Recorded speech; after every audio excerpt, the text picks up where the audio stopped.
TV Sénégal sunu télévision di nuyoo ak askan wi di jàngale ak yéete sunuy xibaar dafa weer sunuy kàddu doon misaal saa yu ñuy goge ak fu ñu dem Selel TV mooy sunu yitte Selel TV Sénégal ñu ngi ci kanam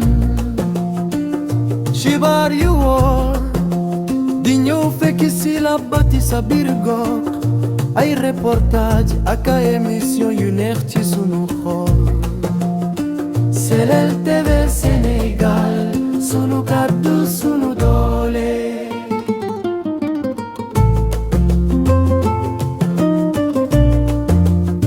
télévision bu askan wi di leen topp ci jamono di yokk xam-xam te di fësal ak njongal sunuy xew-xew mag ak daw ni njoti di am mbégte ak kontaan tey di président atelier bi nga xam ni moom la ñu jagleel wàccaayu document bi nga xam ni kayit bi nga xam ni moom mooy tënk lépp loo xam ne rek politique la boo xam ni mooy accompagner population bi ci équité maanaam ñu fexe ba territoire boo dem dëkkuwaay boo dem services sociaux de base yi fay am ci santé ci éducation ci accès à l'eau ci assainissement ñu fexe ba mu law ci ci communauté yi nga xam ni wala ci dëkkuwaay yëpp ci région de Thiès léegi nag buñ dee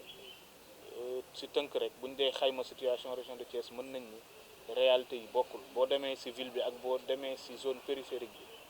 zone yi gën a reculé réalité yi fa am bokkul ci accès à l'éducation ci accès aux services sociaux de base léegi loolu nag moo waral mooy wane aussi solo si ndaje bi nga xam ni moom fi dajale tey te li ñuy gën a rafetlu ginnaaw bi ñu sante ak gërëmee directrice générale du développement communautaire et de la promotion de l'équité li nga xam ni moom la ñu gën a rafetlu mooy acteurs territoriaux yi nga xam ni yëpp am nañ ci wàll dañoo teew di ko tàmbale ci autorité administrative yi ñëw ci honorable député yi nga xam ne dañoo bàyyi seen yitte yëpp gis nañ xat-xat yi ñu am mais ñu bàyyi seen yitte ñëw pour indi seen contribution maire yi ak président conseil départemental yëpp chef de service yi ñu concerné acteurs territoriaux organisation communautaire de base organisation de jeunes ñëpp dugal ci seen loxo ba li nga xam ni moom lañu gis comme jafe-jafe wala disparité mu am ci secteur yooyu wala am ci zone yooyu li am ci département bi amul ci département bële ñu fexe ba waxtaane ko lépp loo xam ni dafa sooxe la képp koo xam ni am nga ci wàll rek nga indi sa contribution indi sa xalaat ba buñ fi jógee tey comme que stratégie nationale d'équité la ñu wax région de Thiès lépp loo xam ni comme rëkk-rëkk la wala jafe-jafe boo xam ne dañ ko am ci secteur yooyu noonu ñu fexe ba wut si ay saafara buñ ci wutee ay saafara mu gën a bokk ci document bi nga xam ne dafay nekk document de politique nationale ba buñ koy tënk région de Thiès amal si taxawaay bu am solo te am nañ yaakaar ni profil yi fi daje ak waxtaan bi fi jot a jib incha allah bu ñu fi génnee dinañ ci am ay résultats yu mucc ay ba lépp loo xam ne rek dañ cee war a jël ay mesures en collaboration avec tous les acteurs territoriaux dinañ ci jël ay mesures ba indi ay saafara ci jafe-jafe yi nga xam ni moom la population bi di dund te loolu dafa méngoog li nga xam ni mooy politique yi nga xam ni moo yees te autorités yi indi ko fi rawatina agenda national de transformation vision Sénégal 2050 ak stratégie nationale de développement 2025-2029 bi nga xam ni li nekk li ci gën a am solo mooy nan la ñu fexee ba nit ki nga xam ni moom mooy tabax suñu développement nit kooku nan la ñuy fexe ba mettre que dans les meilleures conditions ba mu mën a participer ci développement réew mi te gëm nañ li ñu def nii def see da nekk pàcc bu ci am solo te am nañ ci yaakaar bu baax a baax. Madame Diop Assia Gueye, directrice générale développement communautaire et promotion de l'équité, ministère de la Famille, de l'Action sociale et des Solidarités. À chaque fois qu'il y a établissement d'une nouvelle politique, notamment ici on parle de politique sociale, il est toujours important d'avoir un état de référence. Aujourd'hui, nous sommes dans la région de Thiès, notre 10e région. Comme vous l'avez souligné, nous avons eu l'occasion de parcourir 10 régions avant Thiès pour venir avoir un état de référence, discuter avec les acteurs. Les acteurs sont des acteurs multiples et chaque région a ses spécificités. Notamment la région de Thiès est la 2e région du Sénégal, pour juste dire l'importance que Thiès a par rapport au développement économique, certes, mais surtout au développement social. Car on parle d'une démographie assez importante. Et quand on parle de démographie, forcément, ça va engendrer d'autres problématiques, notamment des problématiques liées à l'accès aux services sociaux de base. Le ministère de la Famille, de l'Action sociale et des Solidarités, dirigé par Mme Maïmouna Dièye, a pour mandat, par rapport à cette vision Sénégal 2050, d'établir cet état de référence et surtout faire des propositions pour une meilleure harmonisation des politiques publiques liées au développement social. Donc aujourd'hui, on est venu à Thiès surtout pour écouter les acteurs, parce que ce sont ces acteurs-là, on parle de territorialisation, ce sont ces acteurs-là qui connaissent ce qui se passe et surtout les problématiques. Je pense que le gouverneur a eu à le dire, nous magnifions et nous félicitons la région et la mobilisation des acteurs territoriaux, la mobilisation aussi des élus. Nous avons eu la présence de 2 députés pour dire tout simplement qu'il y a une compréhension de l'enjeu qui est en train de se jouer. Et je pense qu'il n'y a pas meilleur avocat que ces députés-là qui représentent le peuple sénégalais.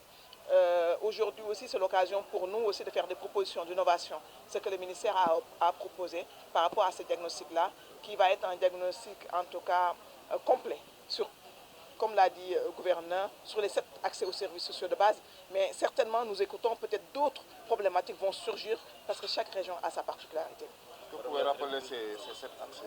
aux services sociaux de base? Alors les 7 accès aux services sociaux de base, nous avons la santé qui est primordiale, l'éducation, je pense que le gouvernement y est revenu, l'énergie, nous avons tout ce qui est connectivité, que ce soit en termes d'axes routiers.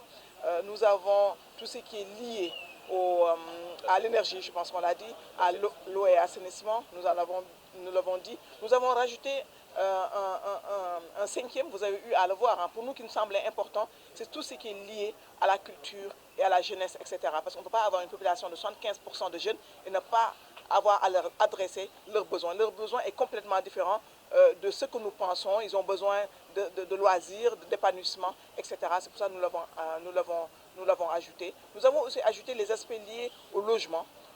Donc l'urbanisation, c'est très très important. Aujourd'hui, on voit que les impacts d'une urbanisation pas maîtrisée créent beaucoup d'inégalités parce que la croissance, les lotissements, etc. parfois ne sont pas accompagnés de services sociaux de base. Donc il était important que cet aspect-là, on le rajoute. Donc voilà de manière un peu ramassée les 7 accès qui nous paraissent importants. Pourquoi on a choisi ces 7 accès? Parce qu'on se dit c'est le minimum qu'il faut pour prétendre à un développement économique. Donc il est important, parmi tout ce qu'il y a à faire, de choisir cet axe qui, pour nous, en termes de développement communautaire, c'est la base qu'il nous faut pour pouvoir, en tout cas, arriver à un développement économique.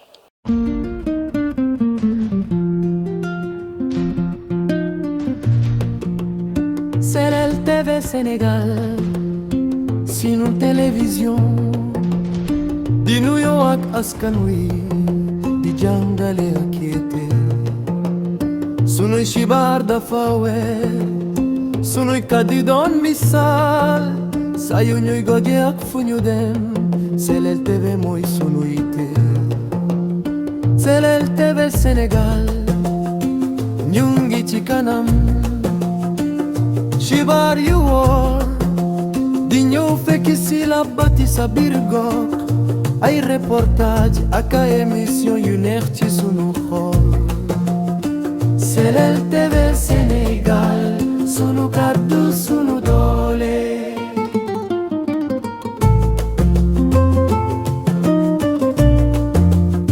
Télévision bu askan wi di leen topp ci jamono,